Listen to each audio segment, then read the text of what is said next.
I think about Mark as you said, the husband, the dad, the son, Mark Zuckerberg, pivoting the whole company as he did last year. So few leaders do something like that. Mark Zuckerberg has been a character that has been, the public perception of him has been written by the media. Often, I'd say almost always unfairly, in my opinion. As someone that knows him, how does that make you feel? Because I'm just going to be completely honest. Look, I know a lot of people won't have sympathy for someone that's a billionaire and that whatever, but I don't know how a human being deals with that amount of constant attack. I don't know how they do it. I mean, keep Priscilla right there and my kids right there and not turn anything on. He is, he passionately believes in the vision, the mission, the ability for people around the world to be able to connect together, for businesses, small businesses, the smallest of businesses, to be able to have the same abilities to reach customers as the largest businesses in the world always could do. And that sort of evening out of things all over the world, he passionately believes in that. He's driven by that.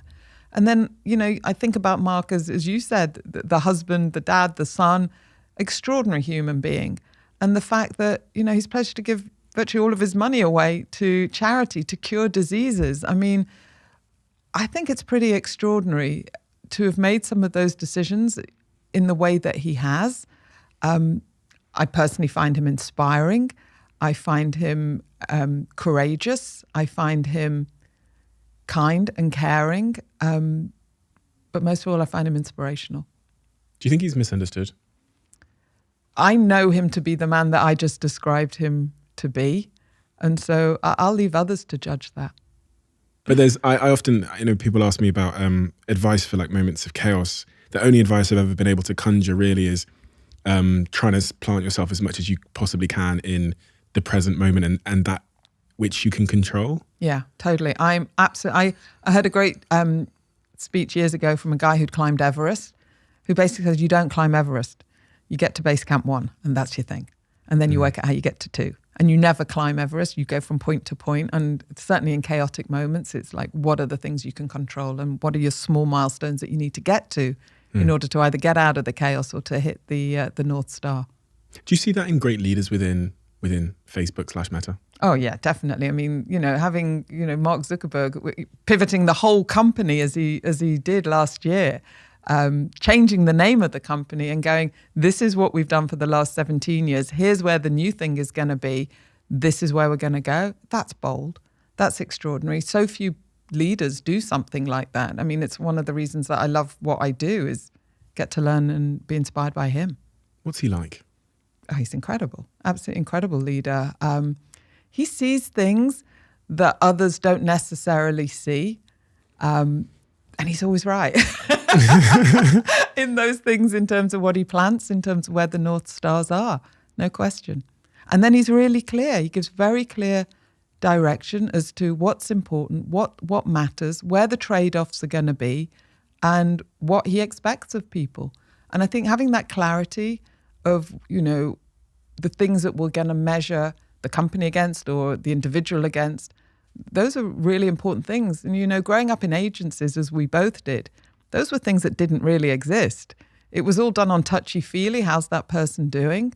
And if you weren't kind of in that crowd, then it was hard for people. Whereas working at Meta, you've got really clear objectives as to what you need and should do. And the fact that everybody has them means that we can point towards the North Star. And in this case, our part in the building of the metaverse. When you talk about he has this very high conviction and he can see things that a lot of people can't see, and then it's proven right. What are the key moments of sort of self-disruption where you think he was really right? He was exceptionally high conviction to the point that it probably didn't make sense to a lot of people, but it was proven to be correct. Was mobile the first? Yeah, it was. I think mobile is the first time that that strength of leadership and that pivot really came through, and in the actions that he had, because lots of leaders talk stuff but then don't follow through with the action. And the fact that, you know, back in 2012, 2013, Mark turned around and said, you know, Facebook was built late. So it was built on desktop. It wasn't mobile first. We need to shift the company to mobile. And so the product guys were still coming in with desktop innovations, and he stopped them. And for 2 weeks, he didn't have any meetings because nobody had any mobile application to share with him of how this was going to work. And so by being really clear as to what the expectations were, people were able to move very quickly in terms of what the deliverables. And we've seen it time and time again since then. So, the shift to video, the shift to stories, and now the shift to reels that we're going through, the short form video now, is another one of these pivotal moments that we've seen. In big companies, it's hard to get, it's hard to get that agility and innovation often to keep up with a changing world for many reasons. I mean, people have come to work, they're qualified in one thing, they've done it their whole life.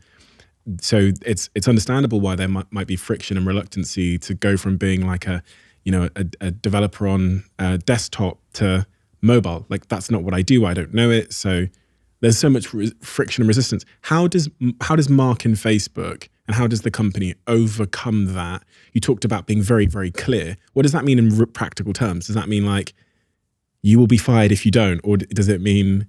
No, I think it's more about the culture that's created that allows people to fail, and talks about that with openness and vulnerability. If we tried this and it didn't work, but if we're not setting ambitious goals, then we wouldn't not be failing. We have to fail as a tech company to get to those bigger North Stars. But the key thing is to make sure that we're taking the learnings from those failures and then applying it and telling the stories of those things as well. So you create a safe environment for people to go, well, I'm going to do this thing and I'm going to go all in because this is my hypothesis of why it will work.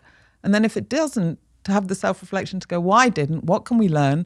What's the debriefing that needs to happen? And we take learnings from so many different places. The military is a great one that, when operations all operations, good and bad, they debrief directly after. That's kind of a muscle that we also have as well. And that just keeps making us better. On that switch from web to mobile, let's say, I'd read that Mark had basically said, I'm not taking, and you kind of alluded to it a little bit there, but I'm not taking any meetings until people start bringing me mobile products to look at. Is that true? Mm-hmm. Yeah. Because that for me is one of those, that's a very practical thing where a leader goes, I'm so high conviction that I'm no longer going to take meetings about the old thing. Absolutely. And that for me is an example of what I was talking about, like in a very practical sense, that's a very high conviction thing to do. Absolutely. And a different example of it is on the shift to live video, when that was first becoming a thing, Mark called what we call a lockdown and moved resources on the engineering side from whatever they had been working on. And it's not like those things weren't important that they were working on to be able to then work on this product. So convinced was he of it. And when we go into lockdown, it's like hackathons, it's day and night, people are kind of going for it. And it's, you set a clear time period with the deliverables and the expectation when the deliverables happen. And when Mark might present his vision for these sort of tectonic shifts that are going on in the macro tech environment that he believes are important to Facebook, how does he communicate that to everybody to bring them along? Yeah. Because often leaders, when they have a vision in their mind, they'll just go, we're going to do this. But I think bringing people along is a process of explaining and inspiring. Yeah, it is. And, he does a weekly Q&A for the whole company where the company can ask anything. And it's interesting because, we're learning as a company as well. We're 17 years old. Some of the questions get repeated week in, week out because you've got new people coming. And so now we answer some of those by writing about it. But he's very open about it. And he talks about what we're learning. He brings in other leaders to share how they're doing on some of the challenges. We have, after every earnings, there's, a company meeting where we're setting out the vision as to where we see the next year. So everyone's really clear about what the North Star are, what the priority areas for the company are, and what everybody can do to contribute their part to each one of those company priorities. So this meta shift, I think it was very surprising to a lot of people because it's one thing to, add a new, product to a company, but to change the name is a very high conviction statement about the future. I mean, it doesn't get more high conviction than that. Can you tell me about when you first heard that Facebook was changing into Meta, your initial thoughts about that and how it was delivered to the company? Yeah, so I found out earlier. I was one of the team that obviously found out a bit earlier. And I just remember just going, oh my God, I absolutely love this. And it basically picks up on a lot of what we've just talked about. I love the boldness. I love the name. Absolutely love the name.